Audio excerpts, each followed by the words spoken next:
Hey, welcome back to Business Owners Speak. Today, I'm really happy to have with us Raul Bernal-Mora with America First Strategies. Raul, how are you today? I'm doing great. Thank you very much. Excellent. Thanks for joining us. And like I do with everybody, please start by telling us a little bit about you and the business. My background has been in technology and finance for the last 25 years. I worked on and off as a consultant to businesses, implementing many different solutions around corporate finance, and and moved a little into private equity, where I helped companies raise funds for startups through angel investing and all the way to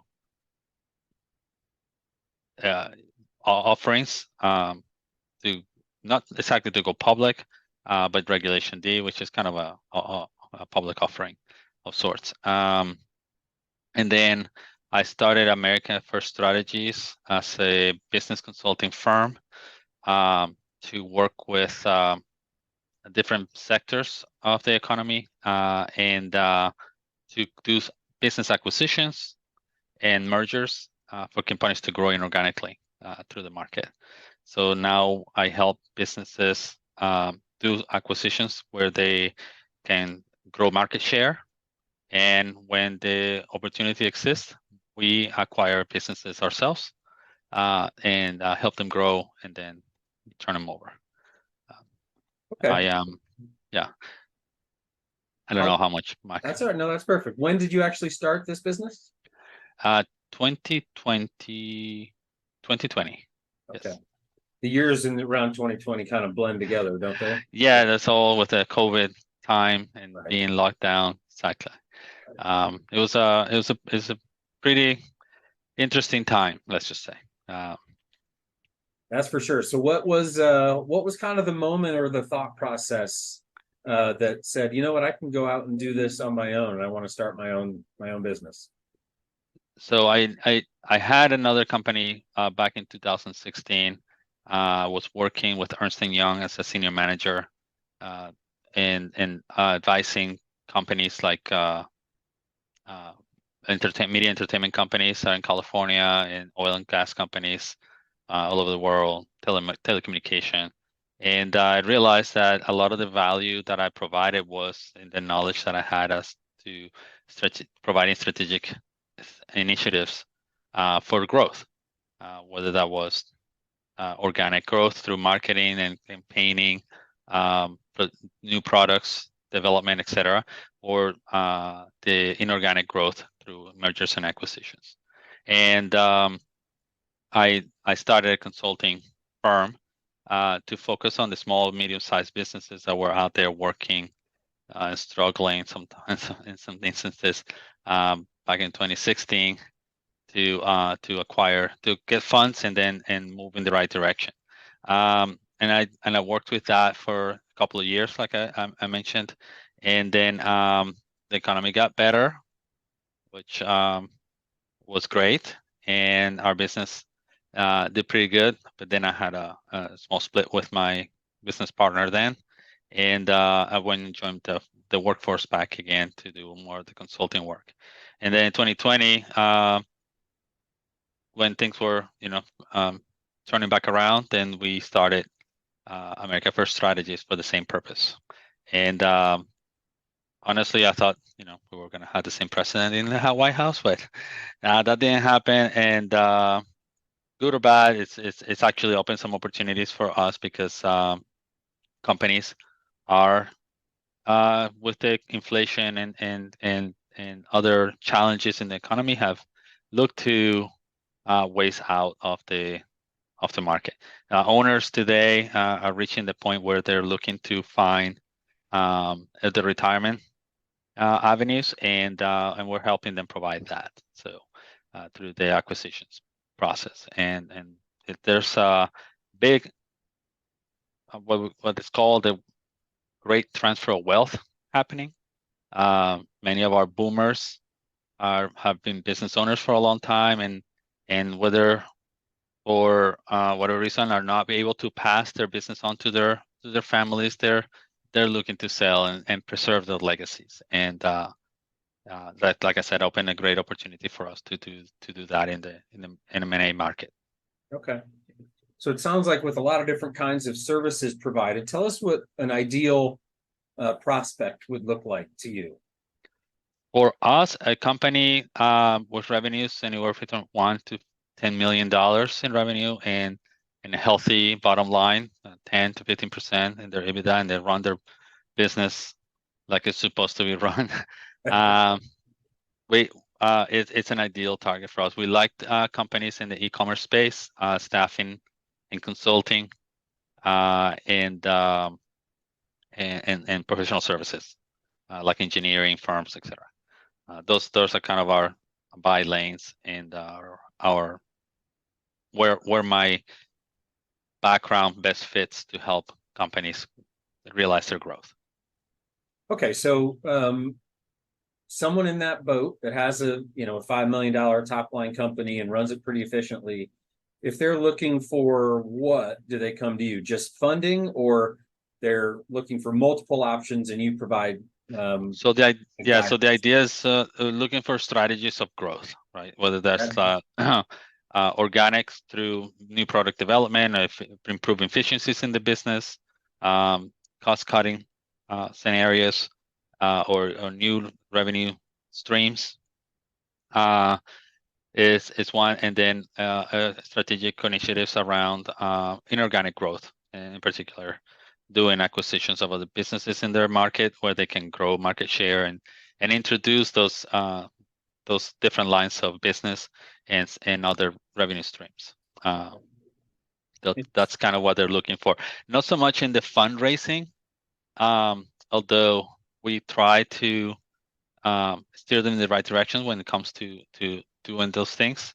As I'm not a registered investment advisor or a broker, I'm limited into the options how we can do to raise funds. But that doesn't mean that I cannot help companies in defining their funding strategies and then prepare their due diligence for investors, whether they go through a debt offering or do a equity raise, right?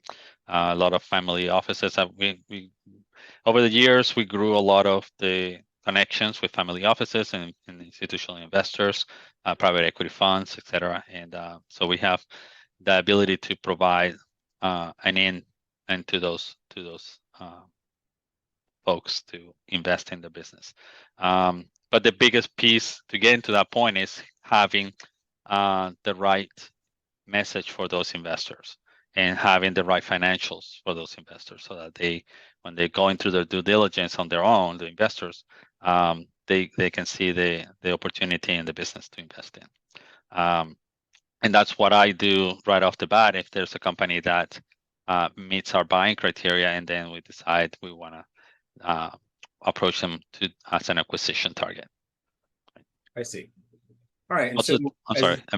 One last thing is, obviously, if they're not an acquisition target for me and they want to sell their business, and they're at that point in their life when they want to transition out of the company, that's one of the main services that we'll provide. Okay.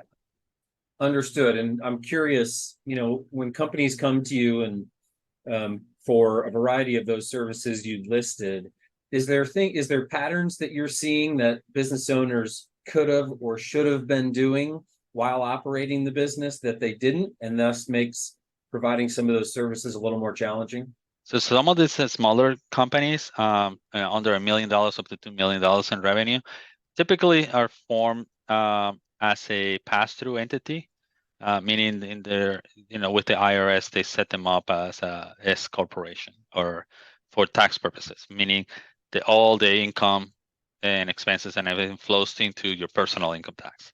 And it's hard for companies sometimes, or for small business owners like that, to keep those things separate and maintain the integrity of the business. So a lot of the work that I've done in the past is with the smaller companies is to be able to separate those things so that we can add back to the business financials what was supposed to be personal expenses versus business expenses. I'm curious if you could, towards the end of the interview, I want to ask you about advice for a business owner just in general. But as far as for some of the services that you offer, what are some things business owners can be doing to make their business a little healthier, right? And so that makes pairing with you and partnering with you a little more seamless in the relationship. Yes. So if they're looking to improve their business, whether it's to eventually make an exit out of the business or raise funds or find new ways of building the company, the services that we provide around advisory, business advisory, are important and essential with the customers, with those companies, so they understand better the business world, right? Most companies understand their niche and how their company, what they need to do to keep their company afloat. But when they want to go and actually actively look to grow the business or exit the business, a lot of things that, because it's become part of their routine, gets missed. And knowing how they can better paint a picture of their company and the opportunity that exists within that business as moving forward, is something that I can help them provide. And being engaged, even on a very seldom part-time basis or on a monthly basis, to have a third eye and an external opinion of how the business runs is pretty important to companies as they try to improve it or take advantage of their situation. Right? Fortune 500 companies do that with getting the KPMGs and the Deloittes into the companies just to look at their business processes and understand where there can be improvements and where they've faulted. I can tell you, for example, a big oil and gas company that I've done business with, over the last 40 years, they've used the same systems. And now they want to make a transformation, but getting that in place and understanding where the industry standards are so that they can accommodate a better business process is hard because people are just used to doing things one way. And it's the same thing with the small businesses. They do things one way and one way only, and not having that outside view of how they're doing things versus how industry standards are, blinds them to the opportunities that exist in their business. So that becomes very apparent immediately when you start doing a SWOT analysis, understanding the strengths and weaknesses and opportunities and threats outside the company. So that will be my first thing with companies and advice to them to say, you might have an outcome and a goal that you're looking for in the next 3 to 5 years. Get your business in order now because you need at least 3 years of good business performance to show the value of that business when you want to do something about it. Yeah. Okay. And I think the advice about just paying attention to what's going on outside the business in the industry and the market, so you're not blind to how far behind you could be falling, is certainly an important piece because it's easy for us to get kind of tunnel vision, right? As business. Correct. Exactly. Tunnel vision. All right. So, we have a lot of people who watch this series who are either new business owners or thinking about taking the leap and making it happen. What is some advice you would give to someone in one of those two roles? New business owners, be very agile in the way you think about your business and understand your market. and then don't be afraid to make a move when you need to, because there's availability of help and funds and extra and knowledge that can be leveraged to help your business grow. Those folks that have been in the business for a long time and they're ready to transition into a different phase. What I was just saying about if you want to maintain your legacy, you need to show 3 years, at least 3 years of that business performance and going in the right direction, and having the help to understand how to do that is paramount to achieving that goal. And start planning early, because you can't just choose one day. I'm tired of working. I'm gonna go play golf and expect the things to move quickly in this market. Unfortunately, a couple of years ago, things moved really fast, blinding speed. Today, things are slowed down. The market's not as great, and it's important to have the proper documentation, proper showing the performance of your business, so you can transition into what you want to do next. And if for small business owners that are, and a lot of times what we call the secret sauce of that business, even after you transition the business out to somebody else, if you decide to sell, you might need to spend a few years on the long side, helping that new business owner keep those relationships going and understand how the business grows and how the business works, so that they're not left in a situation where they immediately lose a lot of market and a lot of clients because they didn't have those connections, those relationships. So you have to plan really well for how you want to transition out of the business, and that's where we come in. Sure. Sage advice from Raul. Obviously, a lot of business owners need many of the services that you guys offer, so I'm sure they find value as your client, and I know I found value in our time today. So thank you so much for taking the time to meet with us. America First Strategies, Raul Bernal-Mora, thank you so much for your time. Thank you. They've never been audited because they're such a small business and they have an accountant doing their things, but Victoria's Secret stuff in charge there. Depending on the kind of business, I guess. As well as a mechanic shop, right? So a large vehicle mechanic shop, right? So sold it for like $750,000. Okay. It makes $1.5 million a year in revenues. Nice. But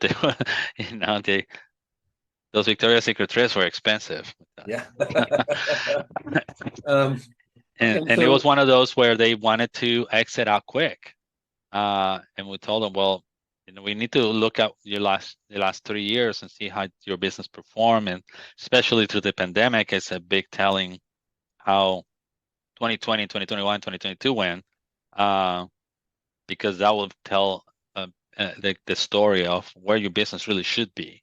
And they went from 1 million to 1.2 million to 1.5 million, and it was like trending up, and their expenses just kept growing with them. And granted, you're gonna have a lot of COGS expenses in a business like that, and the more you make, the more you're spending on parts and then the labor. So it was eye-opening for them to understand, and then the owner had a lot of relationships where he didn't have a service contract with companies that were bringing big trucks on a regular basis to do things, and so we addressed a lot of those stuff with them. Right. And, well, I'm sure if more businesses would use services like ours, right, to get that stuff cleaned up and to run it properly and all those things, it would make, by the time they get to you, much simpler. Much simpler, yeah, exactly. Yeah. Just let me run your valuation, and then we'll get. And if you're the right business for us, we'll make you an offer to buy your business. And it's we exercise a lot of leverage buyouts. Okay. And if not, we have a service to broker your business and list it out and based by sale or other platforms, and run the transaction. So besides America First Strategies, there's also the brokerage firm and a title company, and we have legal services available through a firm. But America First Strategies being the consulting firm and the acquisition and holding company. So we do all those things there. That's what we wanted to talk about more. Very interesting. Well, Raul, look, we do, and because you understand how guidance and like you said, having another set of eyes on the business can be helpful. We do offer everyone that participates in this a diagnostic process, which is something we do, which is a 90-minute kind of deep dive into your business to get a better look and do that exact thing. We'll give another set of eyes to the business as a partner, as a kind of an accountability piece. So that is certainly available to you if that was something you'd be interested in. Okay. Okay. I'll think about it. Okay. Yeah. Yeah. No. I mean, I agree. Even for me, right, where I'm doing this for other companies, right, I'll miss stuff, right, on myself. So it's a good idea to have that. Yeah, coaches need coaches too, right? Yeah, exactly. So let me talk it through my partner and see what we. Yeah. Well, send me your information, and then I'm happy to send an email back about some other things. And okay. Yeah, I'd love to go through that process with you. So just let me know. Okay, excellent. Okay, Raul. Thank you. Thank you very much. Matt, right? I'm sorry, Matt. Yeah. Okay, yes. perfect. All right. Have a good day.